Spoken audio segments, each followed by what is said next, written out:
Hi, welcome back to Some. This movie name will be revealed at the end. Please watch till the end. Gossip says that there's a mysterious island in the South Pacific, where the entire population is women. People call it the Virgin Island. It's also believed that the women clan has a mysterious seed, which causes them to progress 10 times slower than normal humans. Thus, numerous people are trying to find the position of the island. One of them is Mr. Song, who wants to become immortal. So he has been transferring his men of experts and explorers to search for the island. Wang, the promoter of the movie, listens to a news report about Mr. Song, who has formerly again funded a large sum of plutocrat for his passage to search for Virgin Island. The news also adds about the riddle of the island, detailing that none of the explorers who shared in the passage so far have survived. Till now, only one person has ever set bottom on the island, a notorious discoverer named Lee. Lee is none other than Wang's father, but he no way came back from the island and left no communication for the world or his son. It's bruited that he was bedazzled by the knockouts on the island,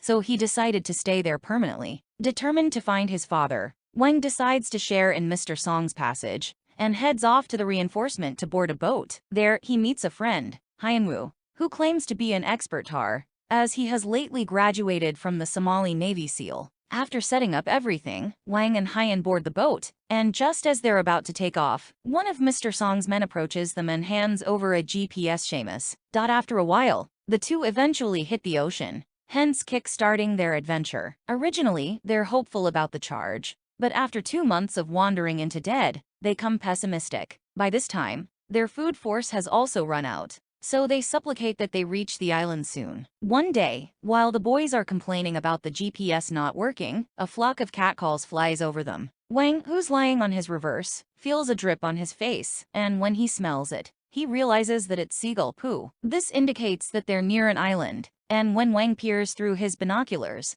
he confirms the news and shares it with his friend. Unfortunately, the high runs don't allow the boys to dock their boat, so they're forced to swim all the way. In the coming scene, when the two musketeers wake up on the reinforcement, they notice an army of women girding them. While still not completely conscious, Wang asks if they eventually on the Virgin Island, but the women keep on gaping and remain silent. Latterly, the two are brought to their camp for interrogation. As usual, Hyan becomes foolhardy and tries to smack talk with the women, but ends up getting beaten by a durian stick. Because of the incident, the boys are locked inside a rustic pen as a discipline. In the meantime, the leader of the women, whom they relate to as Patriarch, approaches the two and starts talking. She mentions that only a sprinkle of people have traduced their island in the once 500 times, but all of them were educated shipmen. Hyan is in unbelief that the girls have been around for such a long period and jokingly asks if they're really immortal. Still, the Patriarch and her women simply leave them before and go about their ways. Once the women are out of sight,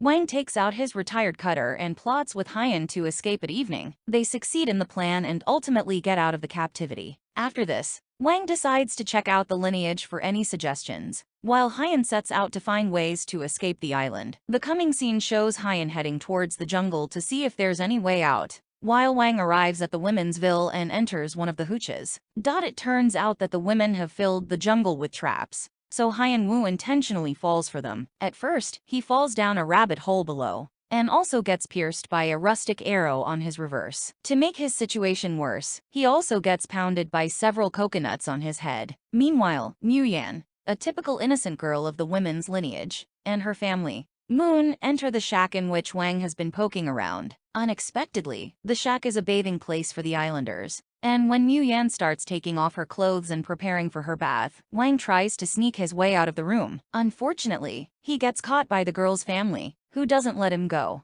Wang tries to buy the girl with a treat, but she ultimately screams, waking every other woman in the ville. Alarmed, Wang runs for his life, while the women chase after him with pike staffs. He tries his stylish to scarify them off, but ultimately gets captured. In the trial room, the Patriarch tells Wang that breaking from a captivity is a sin in their culture, and that trying to attack the clan ensues a deathly discipline. Just also, a bruised and bombarded Hyan arrives at the scene to deliver his friend. He threatens the clan that he's a trained dogface who knows combat chops, but the women only get bothered by his falsehoods and beat him formally again. The clan believes that being seen by a man when they're naked makes them unattractive. Hence, they demand to execute Wang and his friend. But before readying the boys for their final ritual, The patriarch is curious to know why they visited her island. Wang responds that he's in hunt of his father, who came to the island 10 times agone. To his surprise, the patriarch reveals that she had met his father, but she too is looking for him. She mentions that if she ever sees his father again, she'll kill him. Saying this important, she orders her women to take the lawbreakers to their sacred tree and calf. The mayor, Hyan, pleads with the women that he wasn't the bone,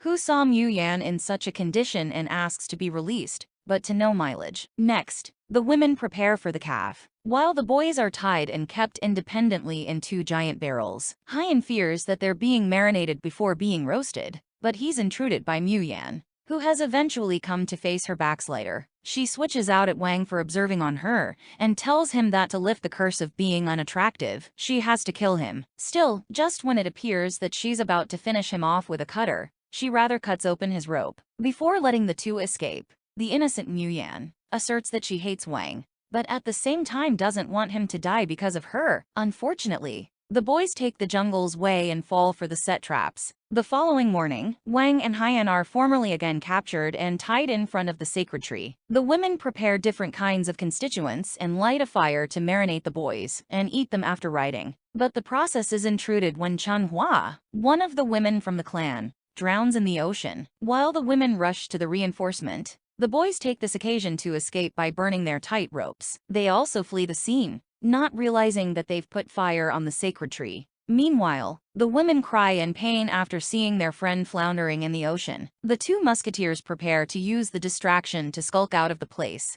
but at the last alternate, Wang changes his mind and decides to help the drowning girl. Without allowing about the time when the islanders wanted to kill him and his friend, Wang goes to the reinforcement and swims in the ocean to deliver Chun Hua. After he brings her reverse to the reinforcement, Hyan jumps into action and performs CPR on an unconscious Chun Hua. Fortunately, she starts breathing again, and the women hail the boys' frippery. Latterly, Wang and Hyan are formally again brought in front of the patriarch. Chun Hua wants her leader to reason the boys as they saved her life. At this point, she has formally started to develop passions for Hyan. The patriarch also thinks of pardoning the boys, but just also, she's informed that their sacred tree has been burned and destroyed. After getting to know that Wang and Hyan are behind this incident, the patriarch decides to execute them incontinently. Still, Mu Yan and Chun Hua suggest they give the boys one last chance. As a result, the patriarch reluctantly gives them 3 months to restore the tree. However, they will be killed mercilessly if the tree doesn't come back to life. The coming day, Wang and Hyan try their stylish to polish watercolor off the tree and water it. As time passes, the boys come close to the women as they help them in their everyday life. With the use of their ultramodern tools and ways, Wang and Hyan catch huge fish and educate them to grow vegetables. Meanwhile, Chun Hua tries her stylish to snare Hyan's attention and brings him flowers and durian every day. One day, when Wang tries to find a signal on his GPS, he notices a serpent snake lurking behind Mu Yan. He incontinently springs into action and rescues her. As the two lay down in a romantic manner, Mu Yan reveals that the snake is actually her pet. The following day, Wang and Hyan are enraptured to find the sacred tree sprouting. Latterly that night, all the island women, along with the boys, celebrate with a feast and dance together. Wang notices Mu Yan peacefully dancing and remarks that the value of life isn't about the length of time,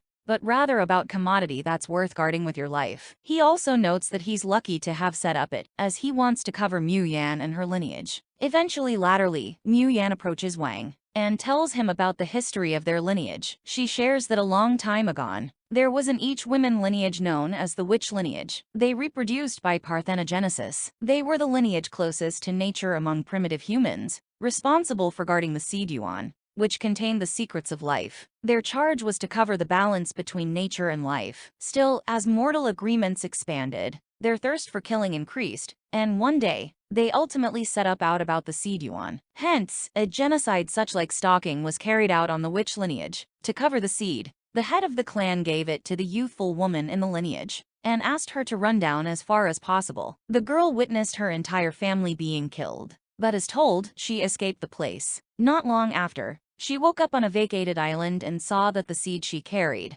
had started sprouting each over the place. The vacated island gradationally came full of life. Sluggishly, the girl got aged, and a new witch clan flourished on the island, continuing to guard the yuan seed. Mu Yan also reveals that the youthful woman is none other than Patriarch, and they're the descendants of the witch clan. The following morning, she takes Wang to the place where she had last seen his father. There, Wang finds his father's old journal, where he has written about his time with the witch clan. He writes that it was because of their warm gesture, kindness, simplicity, and reverence for life. He didn't want the passage to destroy their life. So, he reported back, hoping that the clan and their secrets of life remained isolated from the rapacity of ultramodern men. He also concludes his journal, portraying his solicitude for Wang, and hopes that his son will understand the choices he made. In the coming scene, Wang realizes what he has to do and destroys the GPS Seamus. But before he and Hyan can walk down, they hear a beep coming from the GPS, indicating that it's still working. Away, Mr. Song is notified about the island's position. The boys also rush to the patriarch and advise her to leave the island incontinently, as Mr. Song and his men are on their way to get the seed that they've been guarding. They also concoct a plan to betray the men, bait them, and take them out one by one. Soon enough, Mr. Song arrives with his crew and orders 4 of his men to check the island. The men arrive at the ville, but they're surprised to see beautiful women staying for them. Next, the women play their part, get the men drunk, and successfully knock them out. After his men don't report back, Mr. Song himself gambles into the island and starts examining. Wang and Hyan hail him at the gate, and try to move him that it isn't the Virgin Island that he was later. But Mr. Song is no fool, so he orders his men to tie up the women, along with the 2 boys. He also threatens the patriarch, and asks her for the secret of life, so that he can be immortal like them. When she refuses, Mr. Song threatens to kill Moon. As a result, the women reluctantly guide Mr. Song and his men to the place where they've hidden the Yuan seed. Still, on the way, when Chen Hua knocks down a man, the whole lineage fights back. Meanwhile, Mr. Song escapes the place with Wang, and forces him to wear a time lemon. He also threatens to Crumpet if he doesn't reveal the secret of the witch clan. Hyan, along with the women, arrive at the scene and subdue Mr. Song. Still, during the process, Mr. Song manages to press the button and activates a 30 alternate preamble on the lemon. With time running out, Wang realizes that he has to make the ultimate immolation, so he runs towards the ocean alone. While running, Wang has a lot of studies in his mind. After all the jests he has had with the women's clan, he eventually understands that their charge is to cover the balance between nature and life. He also understands the immolation that his father made back also. Now, he has to make the same immolation to cover the clan. Soon, the lemon explodes in the ocean. Seeing this, Mu Yan screams in agony, while the others weep over the loss of the man who has made the ultimate immolation. Also, the screen goes black. In the post-credits scene, Wang is shown miraculously waking up, as it seems that the magic of the island has revivified him for his selfless immolation. This is a Chinese comedy movie Rebel Islamujirs. Thank you for watching. Subscribe to watch more cine summaries like this, turn on notifications and press the like button to support us.